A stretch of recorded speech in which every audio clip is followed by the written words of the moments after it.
Welcome to LOA Today. I'm Walt Thiessen. With me today is abundance teacher and money coach, Jody Lynn Craven. This is your daily dose of happy. We are so happy you decided to join us today. Whew, what a week. What a week. I can echo that sentiment. It's been crazy. It's been a crazy week. I mean, there's going to be a lot for us to talk about. Let's put it that way. Because a lot of this that has happened with me over the last 5-6 days directly impacts the kind of things we talk about here on the show. So it's going to be a nice fit. But let me just fill you in on some of the things going on, fill our listeners in on some of the things going on. First of all, we didn't have shows on Monday. Joel had to cancel, and our guest didn't show up on Monday, so we just blew those shows off. So this is the only show of the week. So this is kind of like an important show. This is the show, okay? The show, and it was your birthday this week. And it was my birthday, yes. Happy birthday! Thank you. I appreciate that. May the 4th be all with everybody, because that's the date of my birth. It's kind of fun to have Star Wars as your birthday, but that's all right. Makes you feel magical. Yeah, it is. Yeah. Well, I remember when the movie first came out in 1977. They didn't actually release it on the 4th. They wanted to. George Lucas wanted to release it on the 4th, but they couldn't get it done in time. So they released it at the end of May. But I remember seeing it and then hearing later on, May the 4th be with you as Star Wars Day kind of a thing. I thought, oh, okay. So, well, now I know what my birthday is going to be from now on. That's right.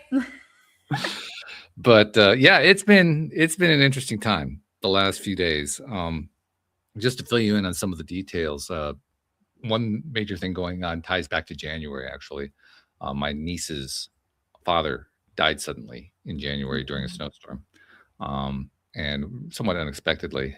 And they're having a celebration of life this week. Now, the delay was basically so that friends and family could travel from all over. We're converging on Washington, D.C., where he lived. And one of the things that my niece did right after that event was to ask me if I would create one of those slideshow video kind of things for the event, particularly in his case because he was a pianist, a very highly skilled pianist. Wow. That was pretty much his life.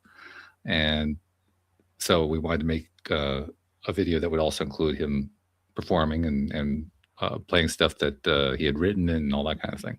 Yeah. I said, yeah, sure. Send me all that stuff. When you're going to collect from all your friends and so forth, but when you have it, let me know. Last week, I still hadn't heard anything. And I said, I was talking to my ex, to Louise, about it, because she knew she's going to the celebration as well, because she knew Alvin. And she said, have you heard anything? I said, no. And as soon as she asked me about it, I thought to myself, I wonder if I'm going to get like a last minute phone call from my niece, like a few days before this thing, because we're driving down this coming Friday. So that's 2 days from today as we're recording this. Yeah. And on Monday was my birthday. On Monday, I get a phone call from my sister. She's in a panic because apparently my niece had handed off to my sister, forgetting that she had talked to me, handed off to my sister, putting this thing together. My sister, who was not technically oriented, was absolutely panicked over the whole thing. Could I help her with it? And all I could think was, well, I got it almost. I mean, it wasn't my niece who called it the panic. It was my sister, but basically pretty much the same thing, Somebody from that family, freaking out. So, I mean, that's the way these things sometimes work. Mm-hmm. And I mean, normally it's the kind of thing that there's a lot of stuff that's involved in making it come out properly. And plus, I knew I wanted to create it so that it would highlight his piano ability and, doing videos and all that kind of stuff. How do you do all that in basically 3 days? Right. Well, if anybody can do it, you can. I did figure out how to at least put something together. It's not as presentational as I would like it to be. I mean, it's not it doesn't highlight everything the way I'd want to highlight and so forth, but it'll do. It'll serve the purpose. So crisis averted in that sense, but that just kind of got the stress ball rolling. Now listeners will also know that at the end of January, I lost my beloved cat, Joy, to kidney disease. His sister, who we rescued at the same time we rescued him, was diagnosed with the same thing, kidney disease, 3 weeks later, and we thought we were days away from losing her. Well, she's still alive, against all odds. She wasn't eating. I mean, we thought we were near the end. Combination of Reiki and a lot of care and a lot of trying to get her to eat and so forth. We actually got her appetite up. She was not putting on she was not putting on weight, but she wasn't losing weight. Big improvement until my birthday, and then everything started to fall apart.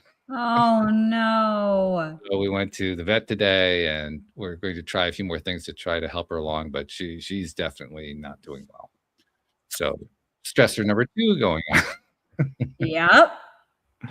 And then, of course, the gardening service is now up and running. It's that time of year here in the New England territory.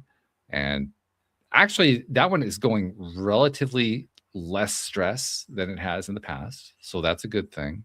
Yeah. But the bad thing is that the weather has not been cooperating. So we have not been able to do the volume of business we would normally do. But people want to get paid anyway, which is a funny thing. So funny thing, yeah, when money's not rolling in. Yeah. So you have to figure out how to make payroll work. And so I've been dealing with that stressor. So there's 3 stressors all going on at once. Plus, we're actually going to be traveling down to DC in a couple days to actually attend that celebration of life. So there's a lot of stressors going on during this time. Now, there's also been some good things that have happened. One was, I think I've told you, I have a friend who I met about, a year ago, who's very much into the same kind of spirituality we're into. And he had actually tried to start a meetup group locally to talk about stuff like that. And he ran it for a bit, didn't get a whole lot of people involved. We got a few people involved, but nobody was really sticking. And it kind of got to the point where it's just me and him. So he shut down the meetup group, and we just meet every month. Yeah. And we also do things. We go bowling. We go to other meetup groups. We do things together like that. So once a month we have our meetup, so to speak. And occasionally we get somebody to join us. This past Saturday was our most recent monthly meetup. And we were joined by a woman who Louise and I met 11 years ago when we tried to start a similar meetup. No way. And we saw her, Elmer and I, my friend, saw her at an event. Well, actually, we were carpooling, and somebody else from that meetup also wanted to join our carpool. And it was this woman. And we meet at the commuter lot. She says, "Do you remember me?" I said, "Yeah, I thought I remembered you." It was one of those things. So she joins us for the meeting on Saturday. And during that meeting, we were talking about a lot of things. We talked about how I had recently got my master in Reiki. So I'm now a Reiki master. We were talking about different kinds of, thank you. We got different kinds of issues that each one of us is going through. We're talking about, what would we like to do to kind of enhance our spiritual understanding, our abilities for doing modalities, all this kind of thing. And I don't remember exactly how it came up, but at some point, everybody had been expressing stuff that they were struggling with and that they wanted to get improvement on. And the thought that came to my mind is, well, Reiki is about using source energy to heal. Mm-hmm. But source energy isn't just for healing. It works with anything. Mm-hmm. It's part of what makes law of attraction work. It's part of what creates the universe, life, and everything. It's just part of everything. Yeah, it's the whole ball of wax. Yeah, it's everything. Well, what about the idea of the 3 of us creating a new modality, like a Reiki? Because lots of these modalities have been created. Well, why don't we create one and see if we can come up with a way as a group to feed each other energy as we're trying to focus on the things that we're trying to attract in life. Kind of similar to like a Power of 8 thing. You can do Power of 8 meetings, right? Well, it's kind of similar to that. But Power of 8 is also usually associated with healing. This is more general. Just what do you want to have happen in your life? Yeah. So we've scheduled our first meeting to try to pull this off. It'll be 2 weeks from this past Sunday. And we're just going to experiment. We're going to see what we can do. Now, toward that end, I've also been doing a little research with the help of artificial intelligence to try to kind of maximize, okay, so it's good to have some kind of a plan going into something like this, right? What are you going to do? How are you going to make this thing work? And so I had a conversation with AI about what I've been doing for the last 13 and a half years here on the podcast, because this is one of my big energy getters. I've said that many, many times. And you know it too. You've experienced it, right? Mm-hmm.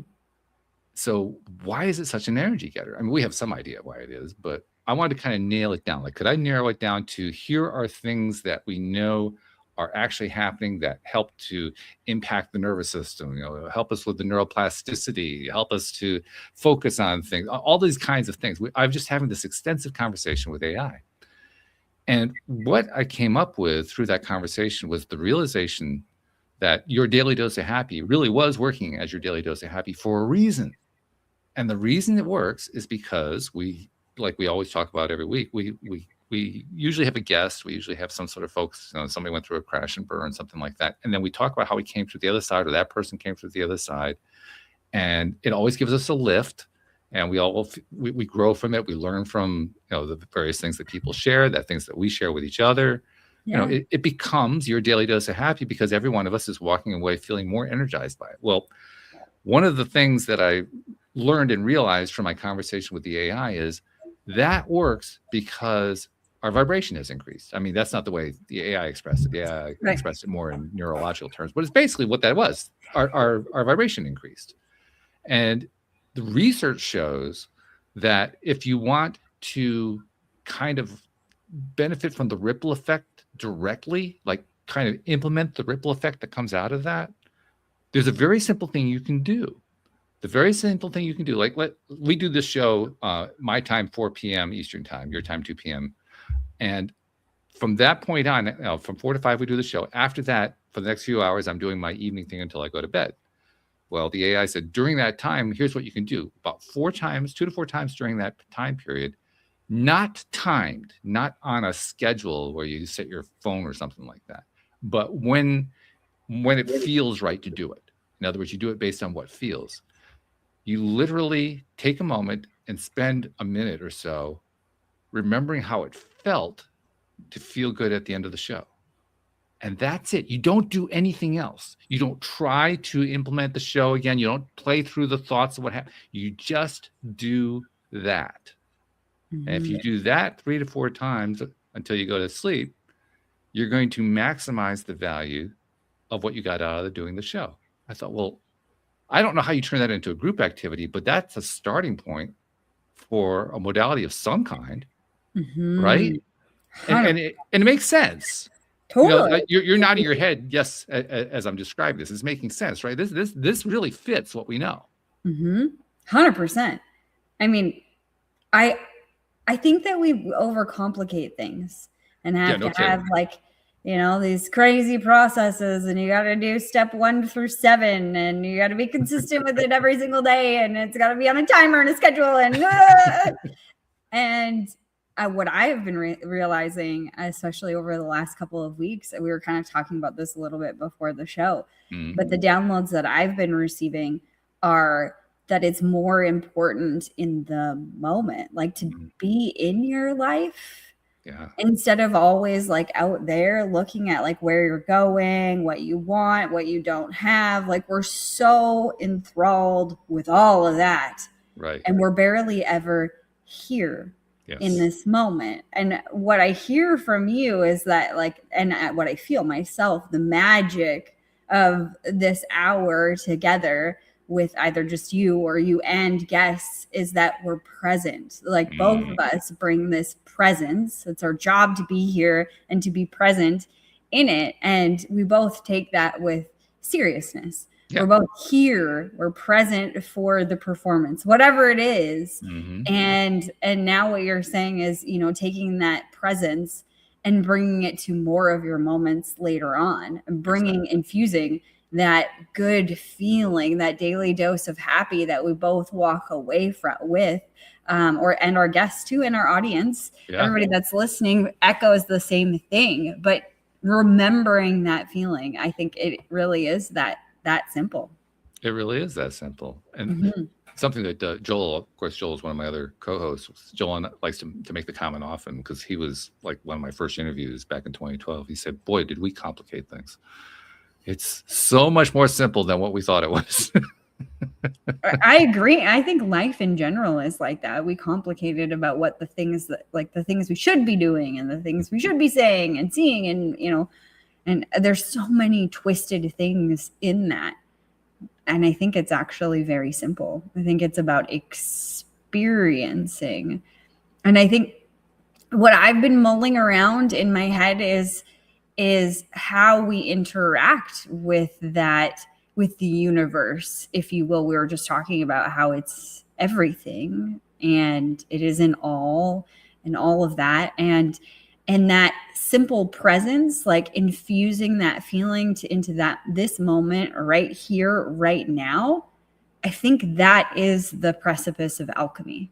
And alchemizing the reality that you want is spending more time in the feeling that you really desire, bringing it to your body. Because our bodies, our nervous systems are like on tilt all the time. Like the scary cat is around the corner and it's really dressed up as your bank account, you know, your car payment, you know, your ex-boyfriend, girlfriend, you know, whatever, right? We're like the lineup at the mall. Like anything can do it, right? It's the simplest of things. Our brain is, or our body is just experiencing the sensation, and it's been previously programmed. So, you know, if you are uncomfortable in any one of these situations before, you programmed yourself to be uncomfortable and that it's scary, then all of that's going to come up, and we're not even present with ourselves in our day-to-day life. So what a gift to be present and to be infusing that daily dose of happy into that moment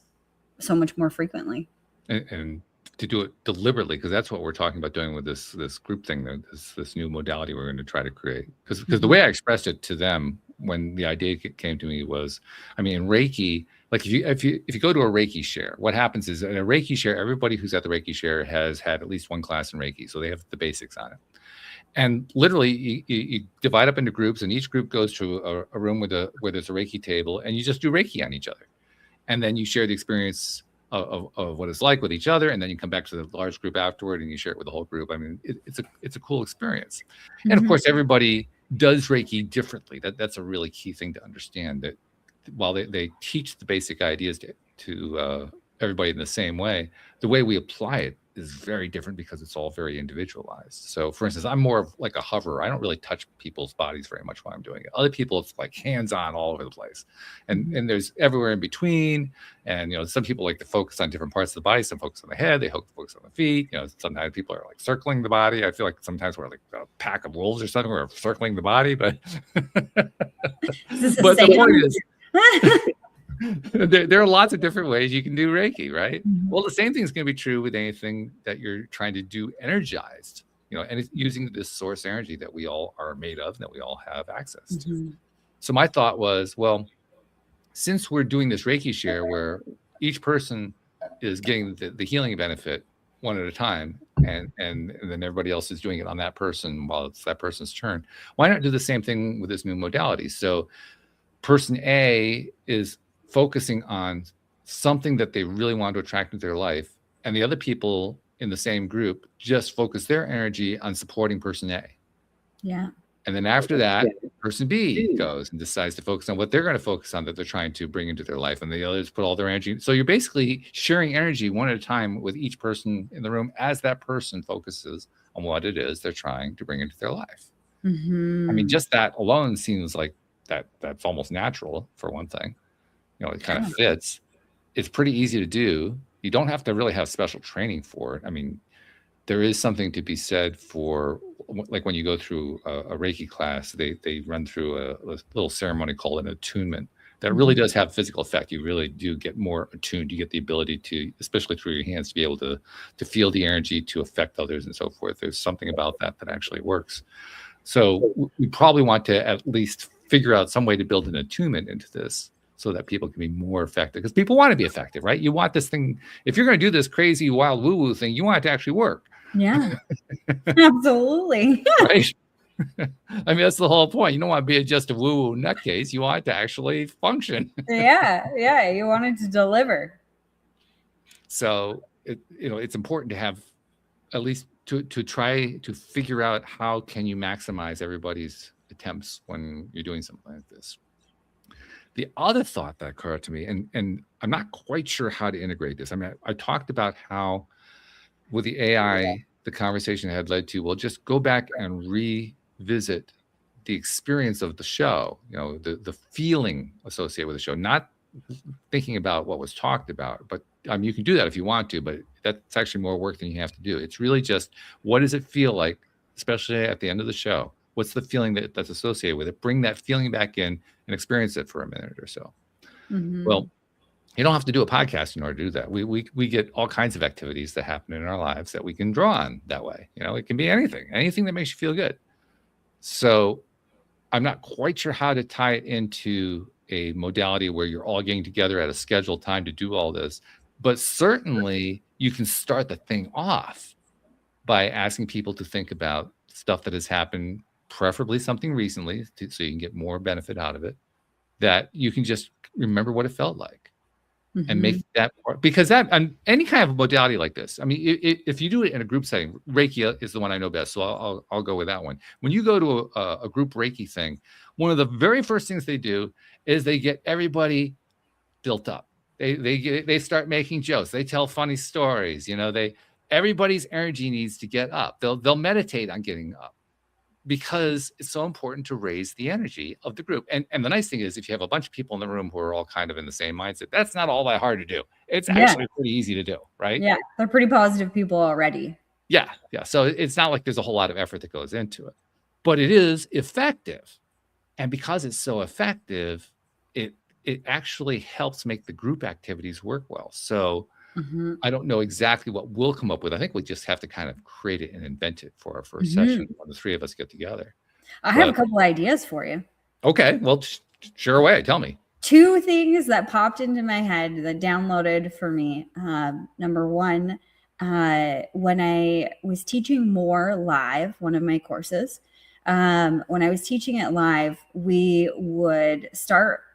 course would start at the beginning. It was like a 12-week course, but where we would start with fundamentals, even though we were talking about money and attracting money and your abundance consciousness, essentially, where we would start is, what does it feel like?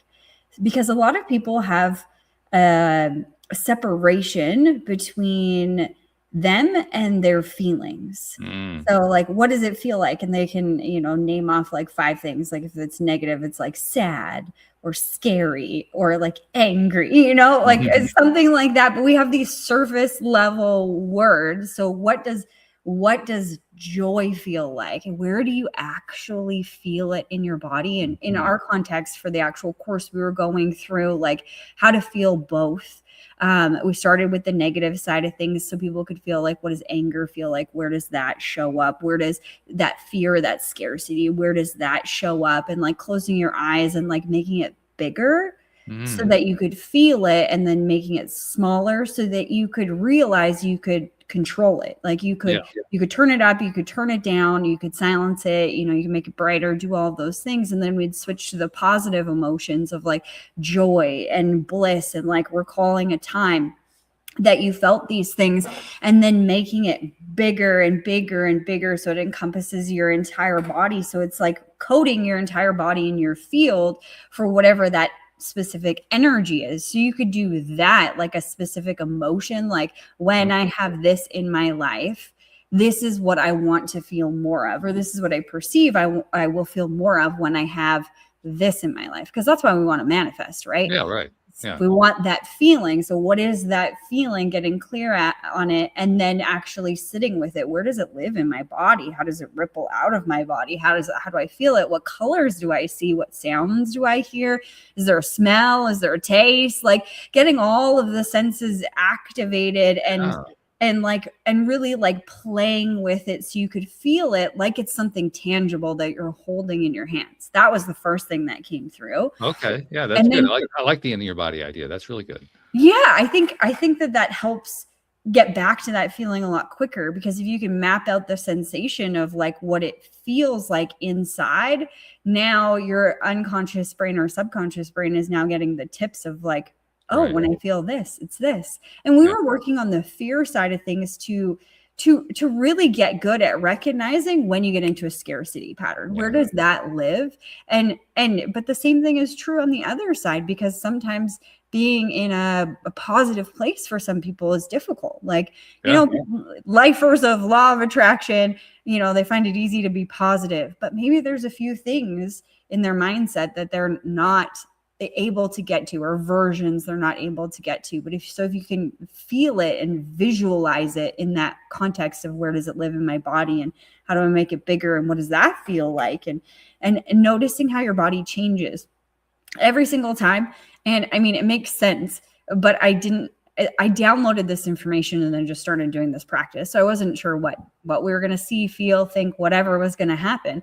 But every single time I did this exercise with people, when it was negative emotions, their bodies curled inward. Oh yeah, sure. And down. Yeah. And when it was positive, there was like this broadening of the shoulders and like sitting up straight, and like they're taller, and like their whole body is moving with the feeling, with that emotion. Everything is changing. So even just understanding those cues, like my shoulders are hunched forward. Well, what am I holding back there? What's the monkey, right? Which we're good at. We're very good at holding things back there. Right, exactly. 100%. The other thing that downloaded that we would actually do in the course too when we were live is when somebody was going through it and they were having a hard time and whatever. So your context would be a little bit different. We would all collectively send energy to the one person like you were just describing, but we called it a Care Bear stare, like just like the old Care Bears, like where they had the light coming out of their chest. Okay. And when we all did that, like I literally called it the Care Bear stare, like we're going to do the Care Bear stare, guys. Let's go. Let's send love. And then people will close their eyes and literally you could feel this, wave of energy moving, just like the rainbow from the Care Bears running from the person in the group to whoever we were like focusing that on. There was this beautiful energy that I could see, that I could feel. And then the person receiving it, they really, really felt like they were being like lifted up. So I think that would be two really good things to incorporate or to do, like maybe to give it a little bit more structure, if you will, of like the feeling. What does it feel like? What does this thing feel like that you want? And identifying it in your body and making it bigger, and like having that context inside the like conscious context of what that feels like. And then taking that feeling, because if you guys all did it and one person described like, this is what I want and this is how it would feel, and then you all felt it in your body and then did a Care Bear stare towards the individual that you're doing it, I think it would just 10x the power of what you're trying to do. I mean, you're usually the note taker on the show, especially when we have a guest. I mean, you take copious notes. I almost never take notes. I just wrote down 2 notes. So that's how important I think this is that you just shared. I just want you to know that. I think that's 2 shows in a row, Walt. Last time you took notes too. This is true. Yeah, I've got a new streak started. A new streak. That's right. Absolutely.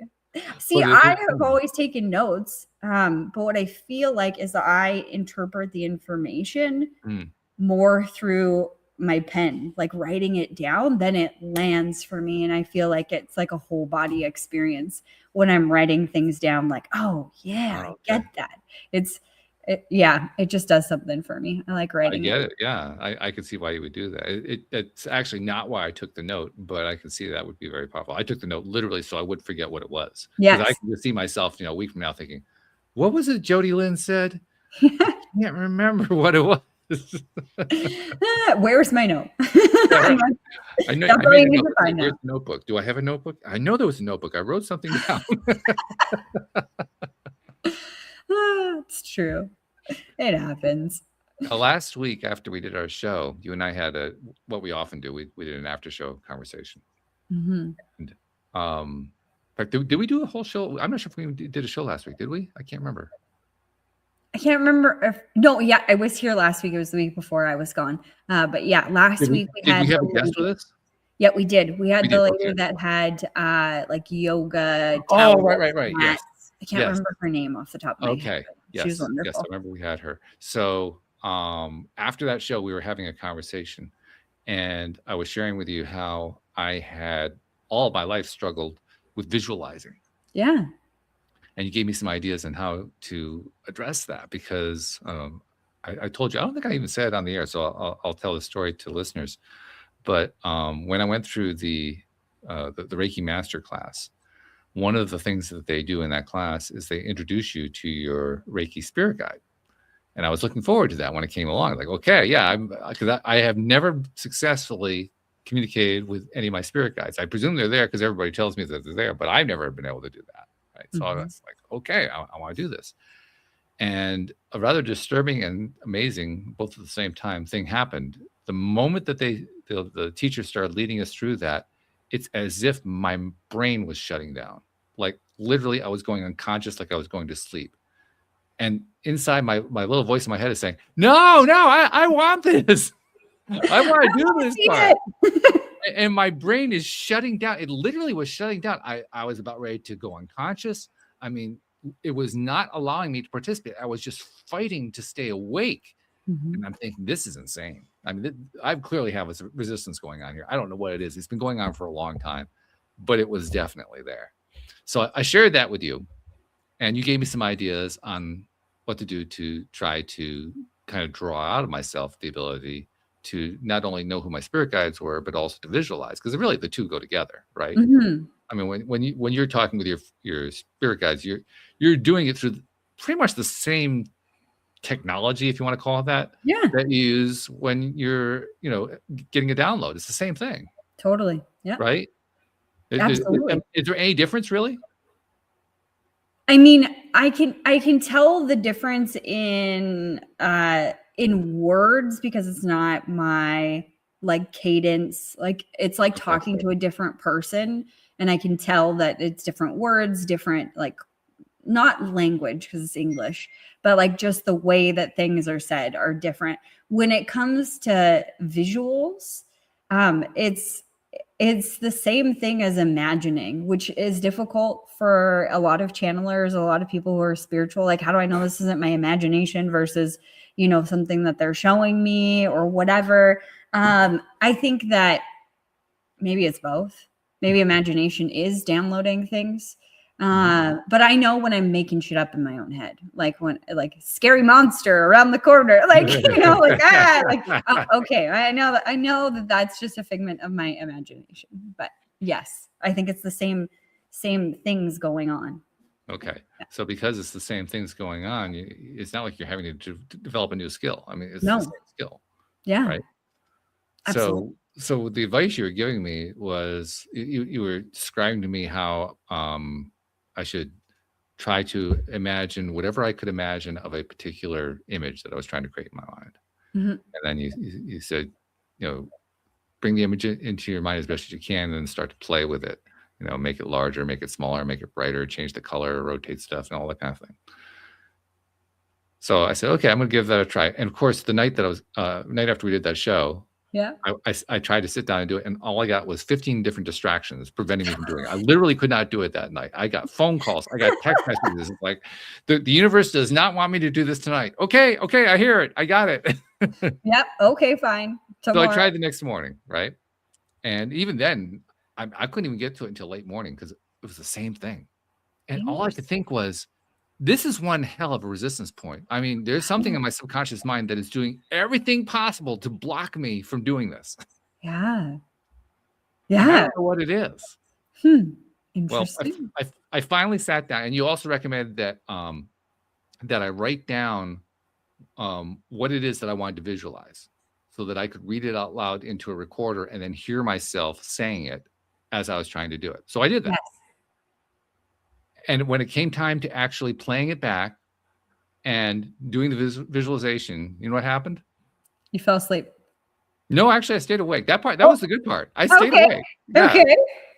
No, I mean, I would hear the recorder saying, I'd hear my voice in the recorder saying, okay, now I'm creating an image. And literally all I was trying to do was create the image of the face of that spirit guide, that Native American spirit guide that was supposedly introduced to me during the Reiki share. And by the way, that same spirit guide also showed up in a private Reiki session a few days later. So I figured, okay, that's the one I want to draw on, right? Well, I get to the part at the very beginning where I hear my voice say, all right, so you have this image, and I even did it as an engraving. I didn't want to do it as a full photo. I figured engraving, I can handle that, right? It's just line drawings. There's no special shading or anything. It's just very black and white. Very simple. Yeah. Very simple. So I'm sitting there, I'm meditating, I'm listening to this thing, and the moment that it says to start creating that, I get a very brief flash of a distorted image that flew off in the other direction.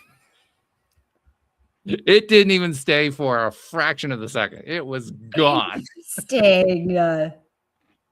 And so I kept listening to my recording and trying to do, and every time that in the recording, because you said be very detailed. So I was trying to be detailed about what I wanted this image to be. Every time a detail came along, the detail either wouldn't show up at all, or it would distort out of control and like spin away like it was, you know, like a monster that I was running away from or something like that. It was a complete disaster is what I'm saying. Interesting. Nothing worked in it. Okay, question for you. Okay. Have you ever done the exercise where you're sitting across from somebody and you stare into their eyes? I haven't done that in a long time. I have done that once. Yes. It's a Did fun you ever see anything? No, not that I can recall. Okay. So when I did this exercise and you just keep looking at the person and obviously you're blinking and whatever, but like I was just focused so much on the person in front of me and just breathing and being in the moment and whatever. Eventually I got to a point where they were disappearing. It was almost like fractals of light disappearing. Okay. And then I could see their mask. Oh. Like it was like a mask of like a tribal mask or something like that. Like that was on there. Like their face melted away and it was this tribal mask. And then that shot away. And then there was a different one, then another one. And then there was nothing. Okay. And I'm wondering if maybe something like that where you could see, like, I wonder what it is. I don't know. Like I had said, and hopefully you're okay with me sharing this, but I had said that I think that when you unlock this power of being able to see, you're going to be able to see a lot more than I was going to say what regular people can see. I don't like that, but like, I mean, I think that there's just something really important there for you, and that if you unlock it, you need the power to like turn it back off because you don't want to see all of those things all the time. Perhaps, probably not. Like when you remove the veil, for a lot of people, it can be very jarring what's on the other side, especially if the veil never goes back up and all you're seeing is now all of these things. Like that's, I mean, maybe why some people go crazy. Right? Actually, I think we did talk about this last week because what you're talking about is right there in the forefront of my consciousness, because I did an interview with a woman who is part of a book that I edited that got published in 2017, 2018. It was a collection of law of attraction stories. In her case, she is one of these people who all of her life has been able to see energy. She can see auras around people. She sees energy around objects. She can see the energetic form of everything. And the energies actually can interact with her, sometimes to the point of it being distressing. The part that was most distressing for her was that she couldn't turn it off. And once she found out that other people didn't experience it, she really wanted to turn it off. Because by that time, she was like a teenager. She was going through that period where, you know, you want to be just like everybody else. And she was far from being like everybody else. Yeah, no kidding. So it was very disturbing to her. It took her a long time, took her years to learn how to turn it off so she could function normally. Because that would be pretty distracting. If all you see is energy everywhere and you're trying to do your daily stuff, that would be distracting. 100% it would. Yeah. And I mean, talk about really not normal. Like you have an insight to people that they most of the time don't even have themselves. Yeah, exactly.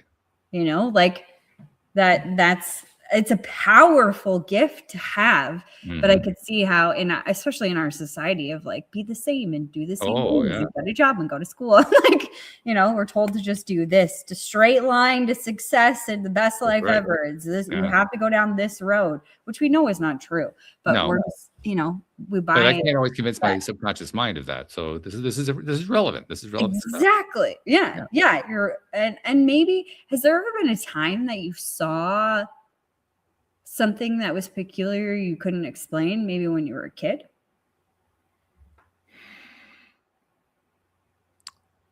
Like, were you ever able to see images? There have been times, particularly in dream states, I mean, even my dreams are not particularly vivid. I mean, Interesting. for Yeah. the longest time, I thought that was normal until I found out everybody else, not everybody else, but most people had very vivid dreams that were so vivid, it was just like when they were awake. And I was thinking, well, shoot, I mean, like, what am I, a second-class citizen here? Why don't I get that? Yeah. But there have been times in dream state where I can't say it felt real, like, awake, real. It didn't feel like that, but it did feel, how would I describe it? It didn't feel real. It felt convincing. Like what you're watching a movie or a television program and you've lost that disbelief, right? Yeah. Suspending the disbelief. That's the phrase that I use, right? So you suspend the disbelief and you bought into it. I've experienced that in dream state, but I can't say that I've ever really experienced in waking state something like that happening that I can remember. Now, maybe stuff happened when I was younger and I don't remember it. That is quite possible, but I don't remember anything like that. I wonder if you started on something easier, something that you've seen in real life, to try and imagine that. Because if you've seen it, you know what it looks like you've been your favorite beach, your favorite place to meditate, like, whatever, something that's beautiful to look at, that has detail in it, that's different than your everyday surroundings. I can try that, but I'll tell you, again, this is something else I learned that differentiates me from most people that I've talked to about this. Most people, if they're looking at, like right now, I'm looking at my water cup, right? My coffee cup. Yeah. If most people, if they look at it and they close their eyes, they can hold the image of it for a few seconds. Yeah. As soon as I close my eyes, it's gone. I can't hold that image at all. Can you recall that image? What's that? Can you recall that image? Like, so your eyes are closed, you know what the cup looks like. Can you see the image? Like, if you try and bring forward the image of the cup? The most that I can do, I just tried it now just to remind myself, the most I can do is I can kind of create a relief of the scene. So where the coffee cup was, it's a brighter glowing thing than where the coffee cup isn't, which is a darker glowing thing. And we're not talking about a lot of contrast. We're talking about a little bit, and it goes away in about a second. Wow. Okay. So when you think about, like, I don't know, your goals and your dreams or like things like that, is there any visualization a part of it? Not very much at all. No. Interesting. I mean, I became an abstract thinker largely because I needed something. I didn't realize that's what I was doing. Yeah. When I was young, I mean, you're in school, right? You're being expected to gobble stuff up and be able to work with it, so forth. Well, I didn't have the ability to visualize it. I figured, well, you just abstract it because that's what everybody else does. That's literally what I thought for the longest time. Yeah. Everybody abstracts everything. When I found out that wasn't true, it was kind of a shock. Well, yeah. Well, no kidding. And like, well, what am I missing here? What am I doing wrong? Like, why can't I see that or visualize that? And I had a conversation with my brother and my sister-in-law on, was it on my birthday? No, it was a couple days before my birthday. But I had a phone conversation with them. My sister-in-law, Ioana, she had talked with my brother about this. My brother has the ability to visualize, but he also has the abstraction thing. He can do both. He can do both. And she has trouble doing the abstraction thing. She can create images like crazy in her mind, but she has trouble abstracting. So she was asking us, she was like quizzing us about how do we do this abstraction thing? Yeah. And all I could think was, how do I explain to somebody who is visually oriented how you do an abstraction thing when I'm not visually oriented? Yeah. You don't even know what she's talking about, It's like two different languages. Totally. Interesting. Has your brother always had the ability to do both? Apparently, yes. I asked him about that during that conversation a few days ago, and he says, yeah, he's always been able to do it, but he says he tends to do the abstraction thing more than the visualizing. Yeah. I wonder. Well, I mean, obviously, at some point, you decided it was a necessity to be able to do the abstraction and the abstract side of things. And there was probably something. I'm going to guess there was some sort of semi-traumatic thing when I was a kid that caused me to block the other, because we know every kid who comes into this life comes in as a fully spiritual being, and then we get trained out of it. 100%. And we know all, well, I don't know if I can say this, but pretty much all diseases are dis-ease, like their energy. Yeah. Like it's all It's all energetic. You can say it as far as I'm concerned, because I think it's true. Yeah. So, I mean, if that is true, then we're creating everything. Like we are the universe. We are the creators where everything happens. Like it is, our baby toe has the power to create, just like the whole does too. Like It's all there. It's everywhere in every single cell. The ability, like all the abilities, all the data, everything. Everywhere. My dad asked me last week, where's the Akashic records? I don't freaking know, man. Like the cloud. What did you tell him? I'm curious. I said the cloud. The cloud, like, okay. Oh, okay. And I was like, well, no, it's a place that people have seen in their mind's eye. Mm-hmm. And like when you talk to other people, there's lots of similarities on what they see. And like when you have the ability to go into the records room without, the person's guide, like where you have that special ability, a lot of people's encounters of that is the same or very similar. Mm-hmm. And I said, but really, I think it all lives inside of every single cell, like all of the information for the whole of all of it.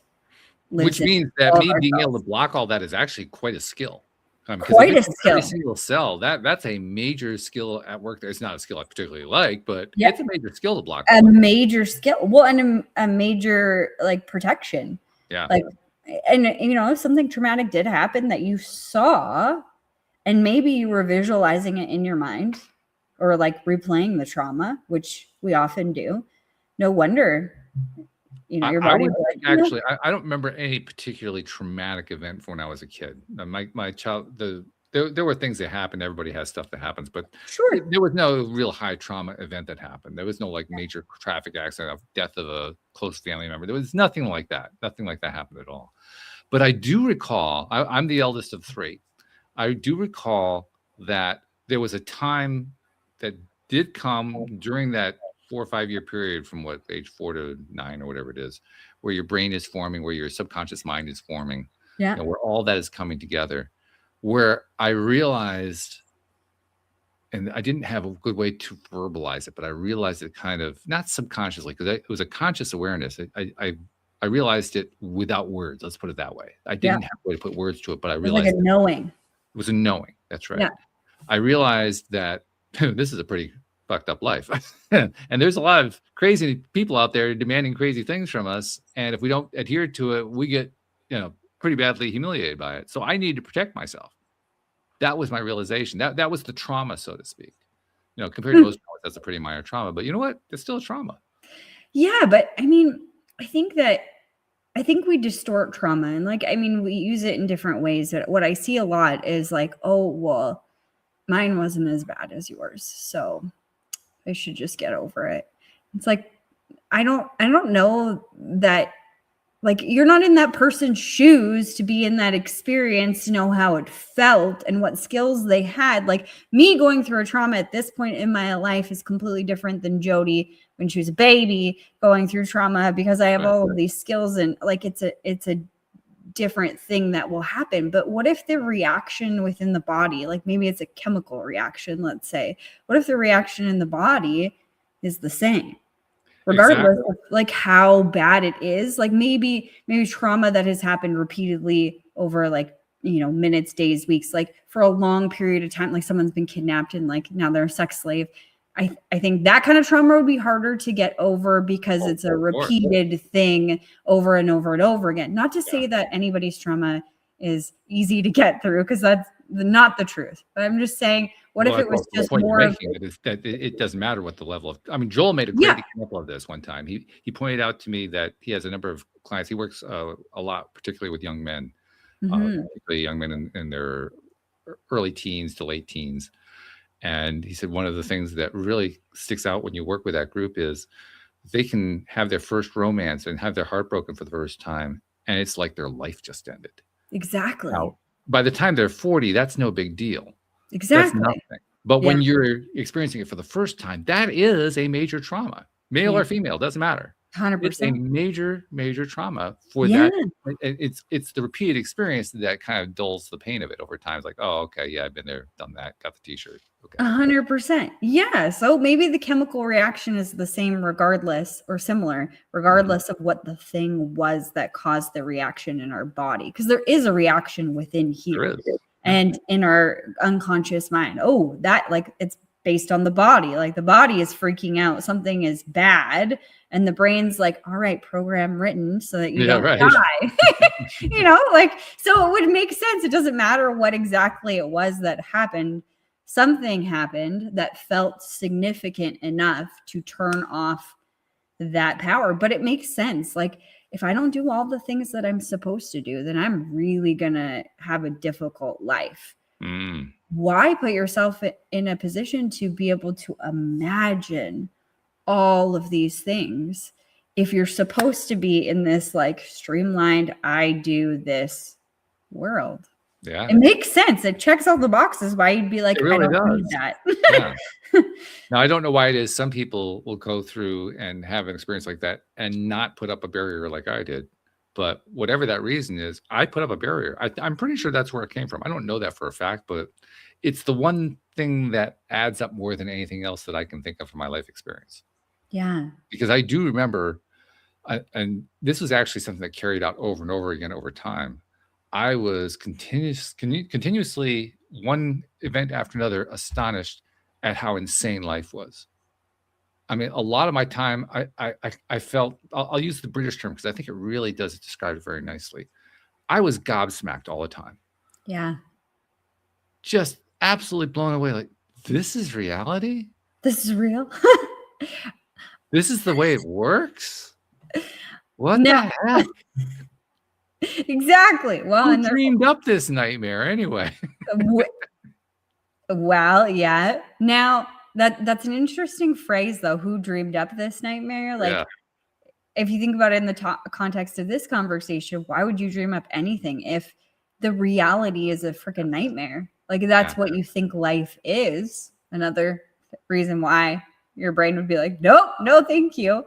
But the question I have for you, because I don't think I look at things abstractly in the same way that you do. So just so that I can consciously understand what that means, you're taking the information. So like, I don't know, it could be any example that you want to give. You take the information and you not manipulate it, but maneuver it to fit something, an abstract thought content. Like, how does that work? I don't actually maneuver it.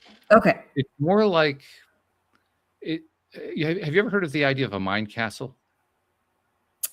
No. A mind castle is an idea. It was actually popularized first by Arthur Conan Doyle in the Sherlock Holmes series. Okay. And in that series, Holmes creates this mind castle in his mind. And the purpose of the mind castle is to be able to file all kinds of information away that he'll never forget, both in terms of, kind of video experience in a sense, and in terms of the factual information. So literally he creates this mind castle and he can store anything there for future recall and essentially become pretty much the same thing as somebody who has photographic memory. Not quite the same, but it's pretty similar to that. Okay. Well, obviously I don't have photographic memory, but I think I kind of use the same idea of a mind castle. I never called it that. I never thought about it that way. But the way I kind of imagine a mind castle works, I get a piece of data, and the data has to go onto this tier. And another piece of data, I can see it goes with it. So it's either on the same tier or just below it or just above it. And so I just start, it's almost like I'm creating a grid on a paper and I'm filling in the grid. This goes here and this goes here and this goes here. And so I'm making sense out of it, making logical sense out of it. Yeah. And that process of doing that, of just like assigning places, so to speak. Again, I'm not seeing an image, but mentally it's as if I am assigning, here's what the associations are. I associate this with this, with this, with this, and I'm remembering those associations. That's the abstraction part. I'm remembering that I associated, not that I had an image, not that I had necessarily a thought. It's an association. I'm remembering associations. So if you smell something and it triggers a memory, it would be an association rather than a visual memory. Like if I smell my ex-boyfriend's cologne from high school or whatever, when I'm walking through the mall, I'm like, whoa. And I see that person's face. You would associate it with like almost like a file, like Chris. Except, well, I wouldn't necessarily do it with a sense memory. I would do it more, again, it's all abstract. We're talking about everything in it being abstraction.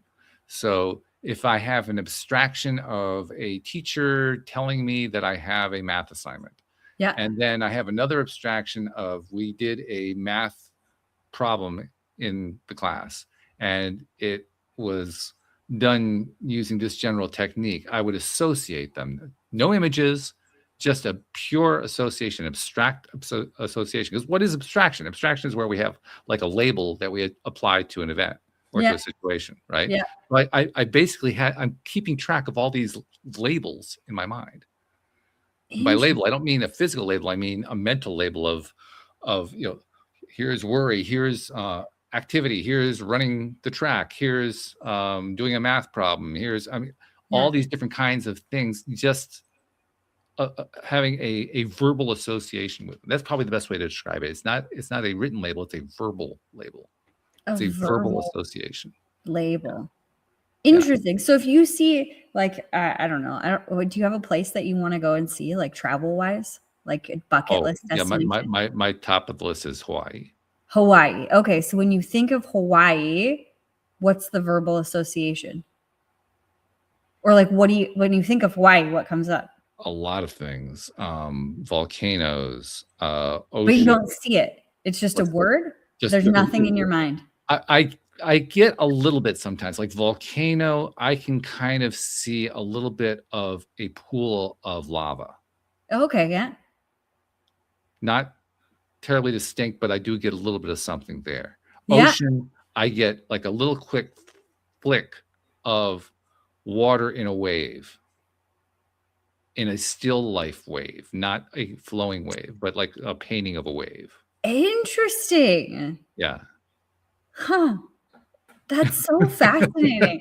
I didn't realize that was so visual because like as we're going through this, like the things that I'm spitting out to you, I'm obviously checking like how do I see it? Like I see the place we stayed at when we went to Hawaii last. I see the beach and the rolling waves and the clouds coming in and like the trees are moving and like the smells and like none of that. Yeah, see, that's crazy to me. Like I've never thought about being any different, Yeah, nothing ever moves.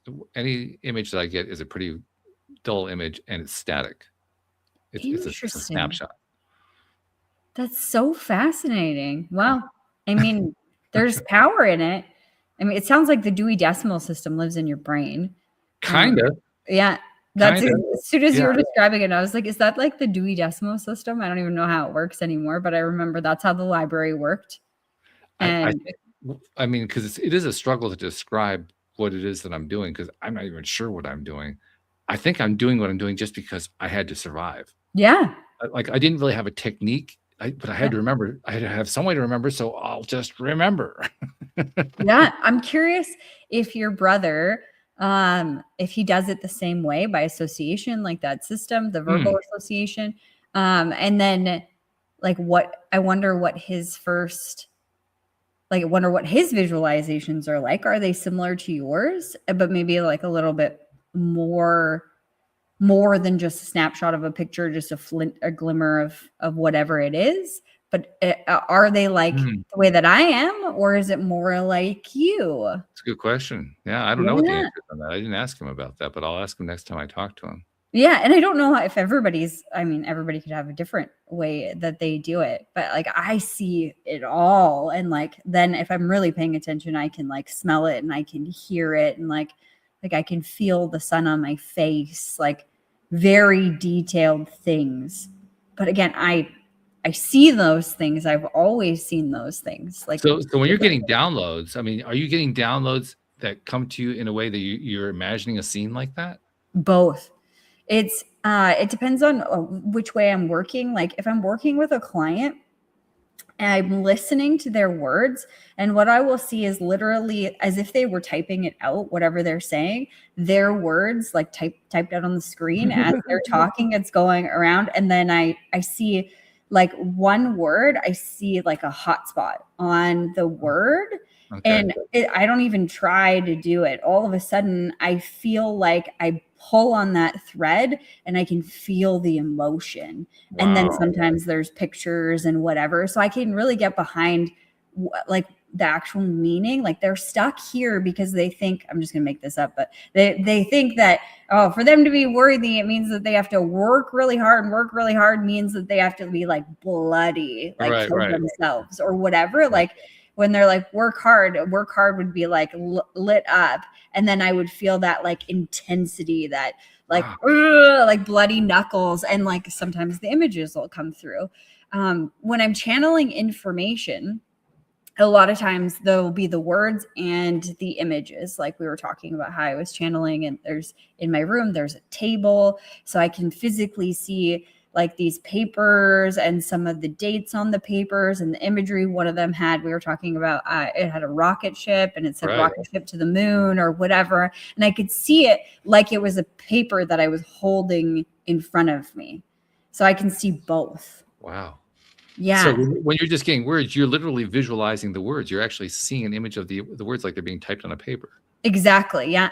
And it's not like anybody is typing them. It's just like a what is that? A teleprompter or whatever. Okay. Yeah. Like as they're saying it, then I see it. And then there's like a glow behind one of the words or two of the words. And a word, it's not actually the word. Like it doesn't have to be a significant word. It could be like an entire phrase or whatever, but there's meaning behind there that isn't consciously connected to what they're saying. Like there's something deeper and we need to do an excavation. Like that's my first hint of like, oh, look there. And then I pull the thread and a bunch of things come, like usually a question comes after that. That's how it really started with me channeling, was I would feel that sensation. I wasn't necessarily seeing the words, but I would feel the sensation in my body that there's something there. And then a question would pop into my head. And I was just crazy enough and courageous enough to say it. And it would blow my mind because they'd be like, how do you know that? Or like, huh? Like they would look at me like, what? Because these were just my financial clients. And I'd be like, oh, so like, you're really worried about, X, Y, and Z. And they're like, yeah, what? Like they would be kind of caught off guard every once in a while that I could just do that. Yeah. But I could feel so much more than what I was seeing like in my regular eyes. There was so much more going on, and I would capture that context without even really knowing I was doing it. That's really wild. Yeah, it's crazy. It's crazy also thinking about, I'll never forget, there was this one lady that worked with me, and I was like tuned in, tapped in, like everything Abraham Hicks says or whatever. And I'm driving to her house. We're going to have coffee. And I was like, she's going to quit. Wow. Yeah. And I was like, I had my own little freak out, like, oh my God, my team member is quitting, and like, I'm a bad person, and like going through all the motions and like whatever. And I was like, okay, this thing hasn't happened yet. Like this was just a thought that came into your mind. And okay, so like feel through it. Like, is there any more information that you can get? Yeah. Like she is quitting. This is her exit. This is the point of this conversation. Yeah. Although it was not dressed up like this. She asked me to come over to have coffee and hang out with her. It wasn't on like her radar, or like not her radar. It wasn't on my radar, like languagely. Like she did not say those words. It wasn't on the agenda. Let's put it exactly. I want to have coffee. Yeah. And sure enough, I drove there and I was like, okay, she's going to quit. And I calmed myself down because I didn't, I love this person. I think she's an amazing individual, and I never want to be the thing that stops somebody from going after what they want. So I needed to get my own emotions in check. And so I did that. And then I came back to the thought that she's going to quit and tried to like feel around it. And I knew it had something to do with her aunt, and that like, this is what was coming through, something to do with her aunt, something to do with like this biz brigade that she was in, like it was networking kind of group or whatever. And I think her aunt was connected to another financial company or whatever. And I was like, okay, let's see. Let's just go. So I like park and literally walk into her house. I was there for probably like 2 or 3 hours just hanging out with her. Okay. And at the very end, she told me. And I was not surprised. I already knew. And it was exactly what I thought it was. Wow. Her aunt introduced her to another financial advisor, and it opened up a position for her to work with them as an assistant so she could have more attention, wouldn't have to go and cold call clients and stuff. She'd be fed clients. It was just a better fit for her. Yeah. And when she told me, I knew the conversation was coming because I could feel it rise. And I was like, oh, it's coming. It's coming. Am I going to be right? Am I going to be right? Oh, what's happening? And then she spit it out. And I was like, hey, okay, that checks. Awesome. Okay. If that's what you want to do. Amazing. And like, I think she almost fell off her chair because she didn't expect it to go so well. Right. She was, well, if she took 3 hours to bring it up, that's because it was bothering her. She was trying to figure out some way to smooth it. Exactly. But I already knew. I'd already had the conversation and like the feeling. And this is not the only time that I did it. I did it last year, like just more recent example. Last year, I was going to have a really tough conversation with my brother, and he called to book an appointment with me. He's also my client. And as soon as I got off the phone with him, I knew exactly what our meeting was going to be about. Wow. And I was like, okay, well, let's see if this tracks. Let's see where it goes. And like, I'm grateful for it because I'm so tapped in. Then I can have my own emotion and feeling and whatever. And then I can just be present for, and more conscious. Cause I think any bad news, we always turn it around and be like, oh my God, this is horrible for me. Like, well, it raises an interesting question. Is it just bad news that you get these kinds of downloads on? No, I had one client that I was so connected to, I would literally just think about him, and then he would call me and I would say, I was just thinking about you. And he actually said the one time, and this guy was like a redneck hillbilly, like oil field guy. So not into law of attraction, not into any of this stuff. Yeah. So he calls me and I said, I was just thinking about you. He said, I know. And I said, what do you mean? I know. Like, what do you mean? And he was like, every time that not every time, but like when you're thinking about me, you like pop into my head. Wow. And then I call you. And every time that I do that, you say, I was just thinking about you. And I'm like, okay, wow. All right. Yep. Now, does that feel, because you described a number of different scenarios under which you have these experiences of basically a precognition. Does that ability to have that precognition, that feel weird, or does that feel normal? At first it felt really weird because I would like negotiate with it. No, I don't want that to happen. Or is that real? Is that what's going on? Like I never really trusted it at the beginning. And then it just got so strong and it was right all the time. So the more that I went with it, the more normal it felt for it to happen. Which makes sense because what you're really describing is repeated exposure, dulling the shock of it. Yes. Yeah, exactly. That something that isn't tangible, that you can't put your hands around, or like you haven't read on a piece of paper. And I think really that was the like getting me ready to be a channel or to have the ability to channel was why it was so much easier for me when I did start to get downloads and believe them and start fluently channeling, because I had already had the practice of receiving this information and being like, what? And then it would happen. And I'd be like, oh yeah, I knew that was going to happen. Like, so interesting. And I think I focused more on like the negative things, like bad news stuff. Yeah. Because it would be so shocking how I would know it before it would actually happen. But it happens on the positive side of things too, for sure. Good. It's good to know that it actually works both ways. Yeah. Reassuring. Totally. We're over our hour, but I want to tell one more story before we're done. Sure. Yeah. Probably because it's a positive story. I always like to try to do that if I can. Well, I mentioned how I had a Reiki session after the Reiki share I'm sorry, after the Reiki, sure. After I got my Reiki certificate, I had a Reiki session. And at the end of that session, I had the session with the woman who teaches the class. So I knew she's really good. I had a lot of confidence in her. And it was very good. It was a really, it was very relaxing. We're trying to do some healing on my eyes. I have cataracts developing, and so I'm trying to melt the cataracts away. And so it was a great session. I was deep into it. I mean, in comparison to like hypnotherapy, I was like, fourth stage of therapy trance. I was so deep. I wasn't quite unconscious, but it was pretty damn close. It was that level. So I slowly come out of it, and she has like a little sitting room. It's part of the same room, but she has like a divider. And so on the other side of the divider, she's sitting down waiting for me. I come and sit down, and she starts telling me about what she was experiencing as she's working on me during the session.